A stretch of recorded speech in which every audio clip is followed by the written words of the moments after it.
solid win over an improved Vanderbilt team. I thought our defense in the first half was pretty good. Thought it completely fell apart in the second half, which is a little bit disappointing for a team that's trying to go after a championship. We got to be a lot better than that in the second half to give up 56 points. You got to give Vandy a lot of credit. They hung in there, kept fighting, got good shots off. Shoot,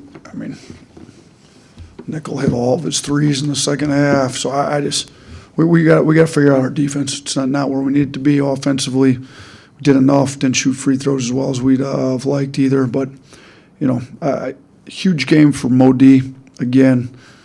Guess there's only been 5 players since I've been here to get 20 points and 10 rebounds in a game. So put himself in pretty elite company in the last 6 years with some pretty good players been here. So I think Mo plays hard all the time. As evidence, he's led the team in plus minus the last 2 games, plus 21 against Kentucky, plus 26 tonight in his 23 minutes. So, you kind of know what you're going to get out of Mo. He's going to play hard. He's going to be tough. He's going to be physical. He was our best matchup on their point guard. So he sits down, he moves.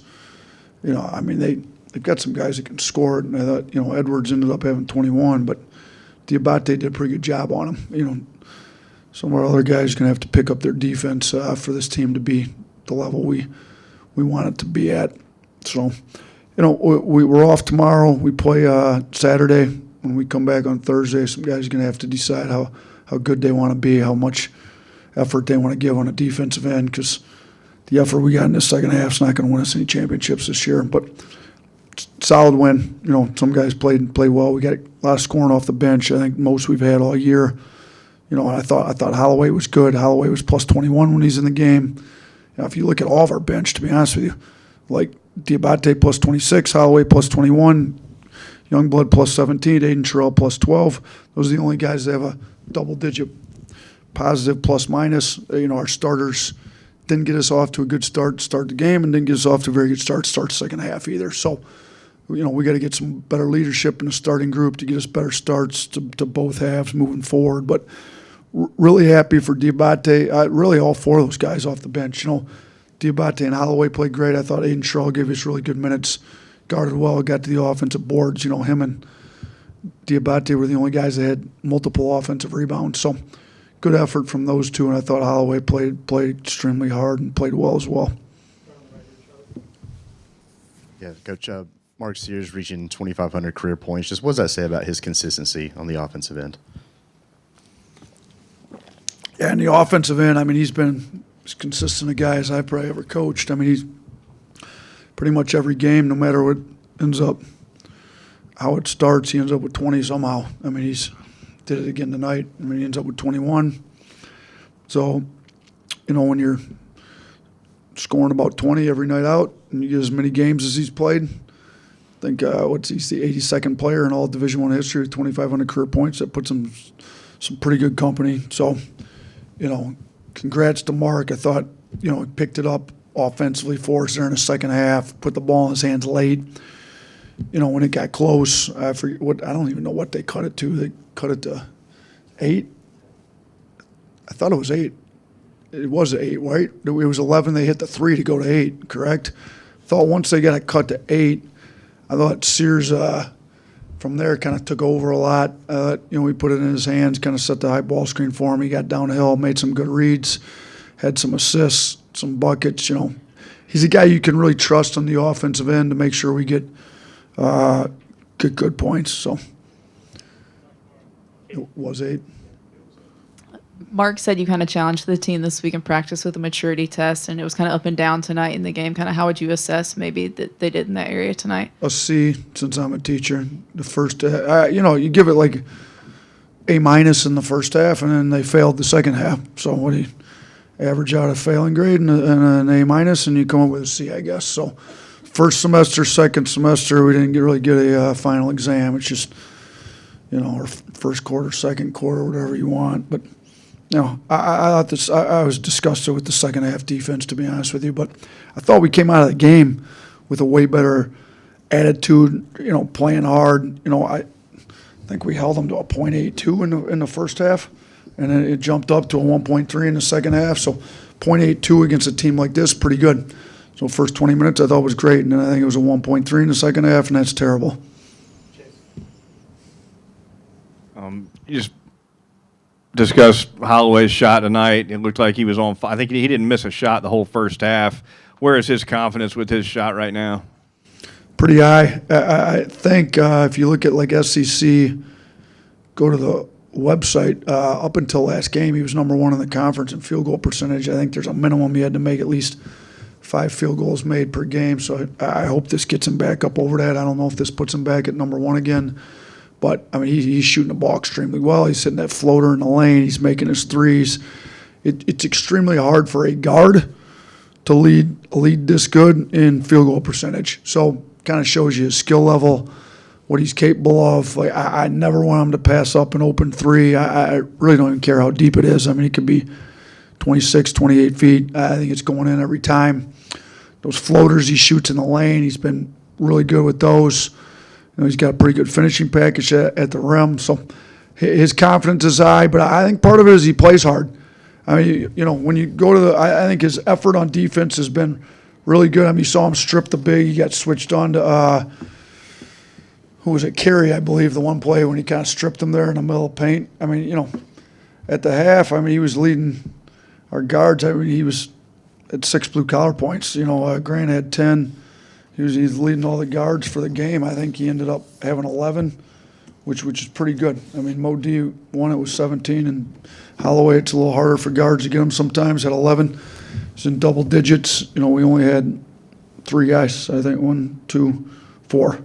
4 guys. Him, Grant, Aiden Sherrill, and Mo D in double digits for blue collar. So he's playing really hard. I think when you play really hard and give an effort like that, and you've got the skill that you've put in, you know, you put a lot of time into your skill level, you know, I think things go your way. And I think things are going his way right now, and I'm super happy for him.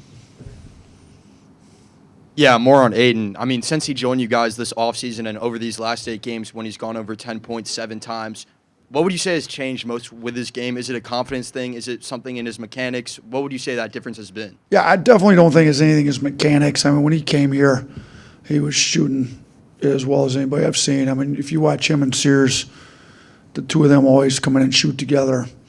You know, Preston's in here with them. Like, it's a real shooting contest. I mean, they go back and forth. Sears shoots it as well as Holloway. You know, some days Sears is better than him. But, you know, it seems like teams are a little more loaded up on Sears. You know, Holloway's kind of like a second option when he's in there, so he's been able to get a little more free. But the mechanics have been great all the time. I do think you need to get his confidence up. You need to get comfortable in our system. How aggressive do I want him to be? I mean, I can't get him aggressive enough, to be honest with you. Like, you know, what kind of threes do I want him to take? I want him to take every single one that's open. I just think he had to realize, like, I think that game where he had 19 threes against, who was that, South Dakota State maybe? And I told him he really should have taken 22 because he passed up 3 I wished he would have taken. Like, he's like, I think his reply to me was to say no more. So from then, like, get him up, like, as many as you can get up, because he's not missing many. Yeah, Mo Diabate said that you've been giving him a little more leeway to go score rather than just being a connector. What's behind that, or what kind of has inspired that message to him? I mean, to me, he's always had it. It's just he needed to learn how to do it with the correct spacing when the opportunities are there, because you can't put your head down and just drive into crowds and expect anything good to happen. But we came in maybe 3 weeks ago. He was killing everybody in practice one day. I don't know how long ago. It was probably about 3 weeks ago. And he was nobody could guard him. I mean, maybe Youngblood had the best option. He was too quick for our bigs, way too strong for the guards. Youngblood's strong, but you know, even he struggled a little bit. So I came in the next day with about 6 new plays for him. So, like, if you're going to play like this, like, we're going to have a wall. And Bowman, you know, him and Ryan together running the offense. Bowman's more, like, keeps the plays together, keeps them organized, gives me my play sheets. And, you know, on the play sheet, all of a sudden the next day, like, it's in here. It's called the he named it himself the off-road package. So like Mo D's got the off-road package. I mean, it's kind of like smash mouth, not typically the way we play, but it's there, and we got it in. And I mean, honestly, we didn't really call a whole lot for him other than, we got the one play in transition where I just said, like, he had a mismatch on him, just give it to him. Like, just go beast mode, go score the ball, which he did. So, I mean, he's got opportunities because people are so concerned with our guards, particularly right now with Sears and Holloway, that they're, his guys jumping out to help hedge a screen and whatever, and he can just keep the ball. And he's 8 for 9 tonight. I mean, the one he missed, they're late. Literally, he could have easily been 9 for 9. I mean, he typically makes the shot he missed tonight. So he's making his free throws at a better clip. He's in the gym working hard. That's not that he was ever not aggressive because he couldn't make a free throw as well. He's always aggressive, but I think it helps when you go to the line and make free throws. You want to get fouled because you're going to the line, getting free points at the line. So, the more he comes along offensively, we've known he's been great rebounding defensive-wise, the better off we're going to be. Yeah, Coach, you talked about Vanderbilt's ability to capitalize off of turnovers. I think they only had 8 points off them. You guys only had 11. You've been decent at that the last 2 games. Just what have you seen improvement-wise from the guys after those 21 against Ole Miss? Yeah, I mean, we weren't – honestly, the 21 turnovers came because we weren't aggressive enough in attacking Ole Miss's coverages.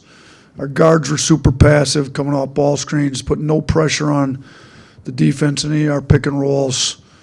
Our guards are coming downhill, putting pressure on them. When you put pressure on them, defense collapse, or you get open shots. If they collapse, the kickouts are wide open.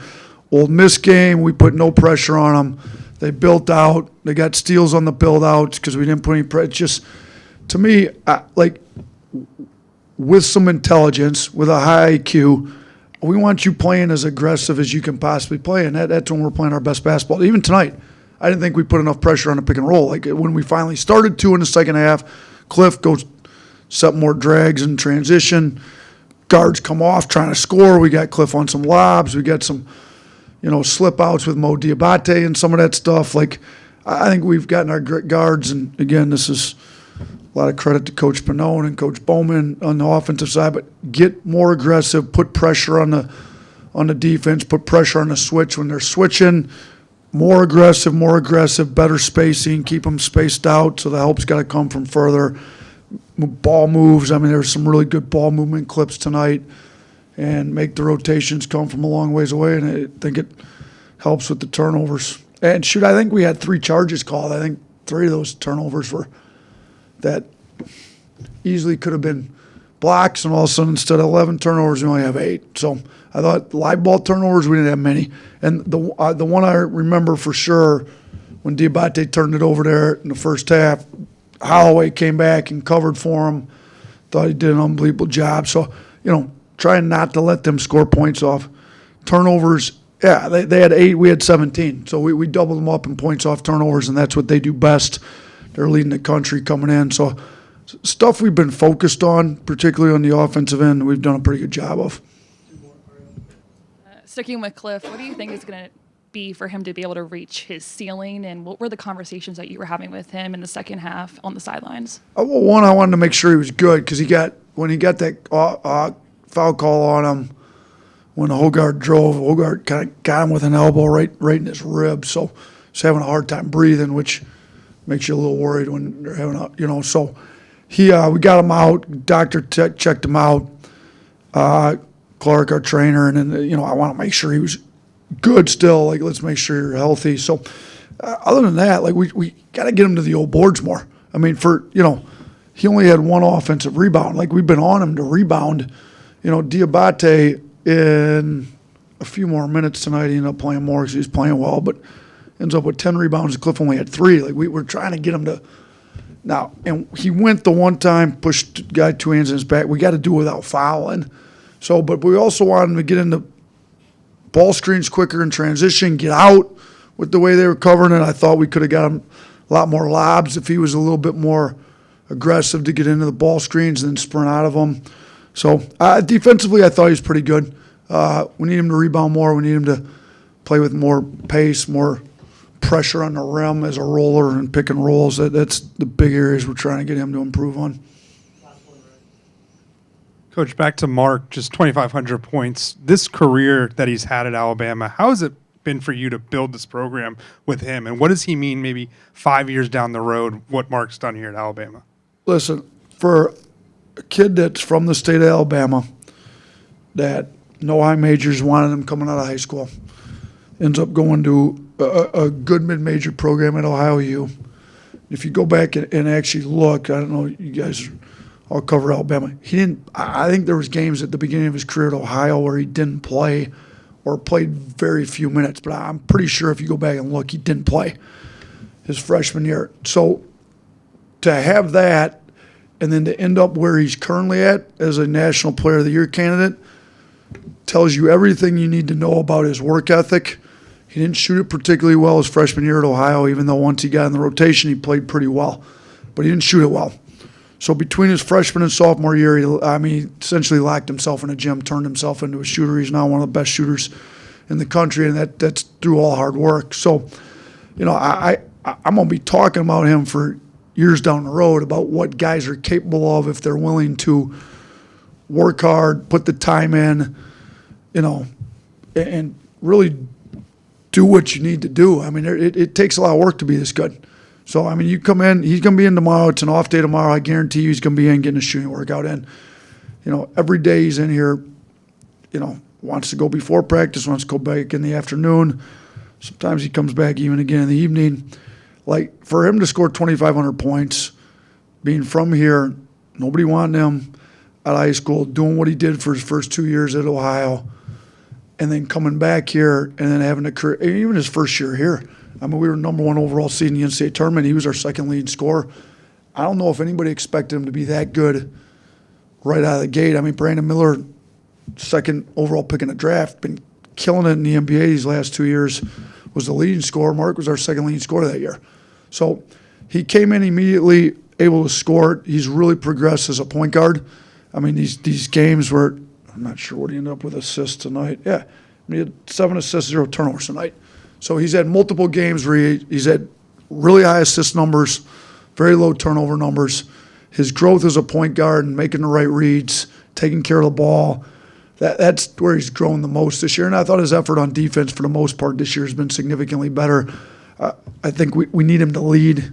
Thought he could have been better in the second half today, but if we're talking about his 2,500 points, his offensive game, he's grown a lot. And I couldn't be happier for a kid, especially from the state of Alabama here at his home state school at Alabama. So congrats to Mark, and super happy for a kid that works that hard. I can roll with a kid with his work ethic the rest of my career. Hopefully we keep finding guys like that.